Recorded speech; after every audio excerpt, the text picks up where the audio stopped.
from ESPN.com. Browns non-starters to know. They go with Devin Bush. Browns played base defense only 16% of the time last year, but they were fantastic with just 3.6 yards per play allowed. Bush played only 250 snaps in Seattle, had better numbers than he did his final year for the Steelers. Can he help the Browns continue to shut down the run when they bring a third linebacker on the field? So Bush is a guy that finished high in Defensive Player of the Year voting his rookie year, fell off, was injured, subsequent years, Pittsburgh.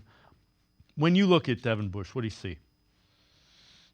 I see a really athletic player who still seems like he's figuring it out. He definitely was not worth the massive trade up that the Steelers did to get him in the draft. I think he's like a top 10 pick overall. Definitely was not worth that either. But really athletic player that I think will be one of the rotational guys in that linebacker unit. Obviously with Jeremiah Owusu-Koramoah and Jordan Hicks as projected starters right now.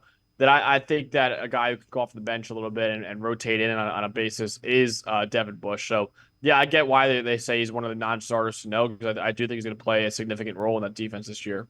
Fair to say, Jim Schwartz usually, when he picks up guys like that, it's usually to use them in certain situations. And I have no idea what that is. Jim Schwartz, I think, has a plan for Devin Bush.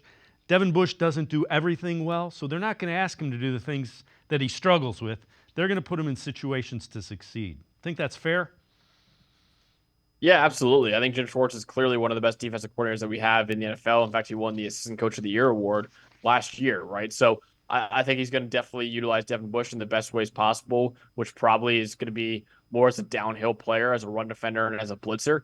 And you don't really want him in coverage too much. So I like Devin Bush in that role, and I think that he could be, again, like I said, not a starter maybe for the Browns, but a guy who definitely can contribute and come in to spell, Jordan Hicks or Jeremiah Owusu-Koramoah.